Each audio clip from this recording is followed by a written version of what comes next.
We come to St. Luke's Presbyterian Cemetery in Bathurst today to do some grave rubbings, but obviously we're going to have to clean up off some of the gravestones first, because through the winter it gathers moss and a lot of other stuff.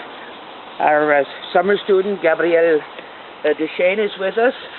She's working hard, trying to clear them off. We're standing right now, and Gabrielle is working on the stone for the father of Sir James Dunn. His name was Robert Dunn.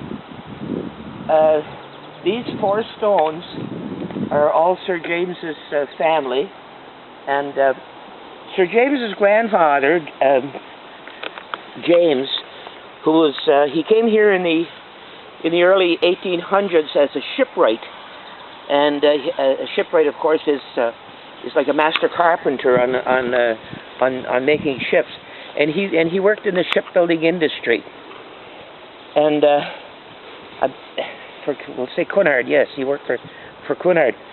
Then he made his way up through the province to the Miramichi, and when he was in the Miramichi, of course, he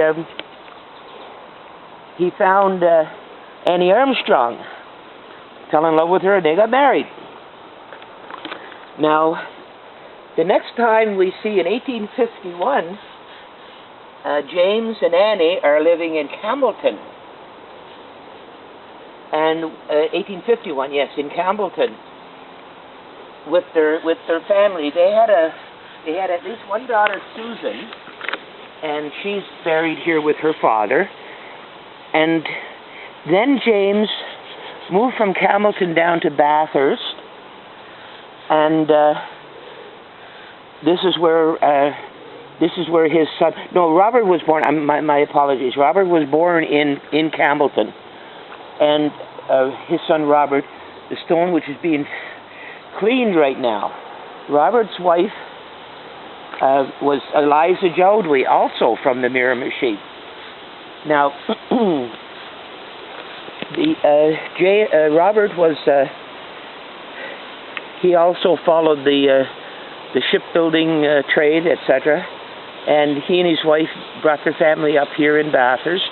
As a matter of fact, right within walking distance of this graveyard. They were Presbyterian, of course. And Sir James was born in Bathurst. And by the way, Eliza Jodwey, Sir James's mother, was the very last person to be buried in this graveyard in 1918.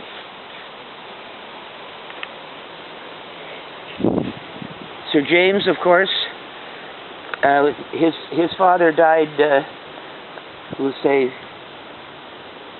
he left when his father died.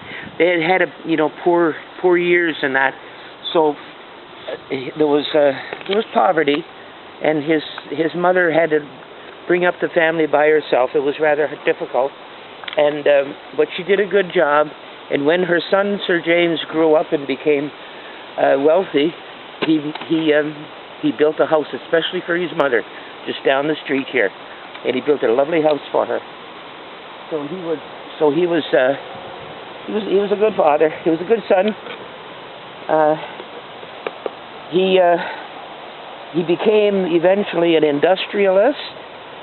Oh yes, when he was a kid, when he was a young, going on to when he was before a teenager, he used to sell newspapers when he was a really young fella. So he was always ambitious, and he eventually became fairly rich, fairly powerful.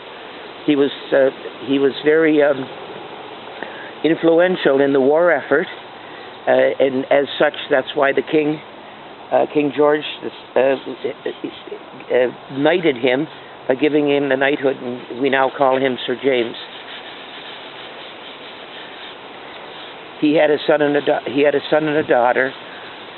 His daughter Anne is in her own right is a well-known artist, and his son, I'm not sure if I can't remember what his first name is. He's holds the titular handle, I guess.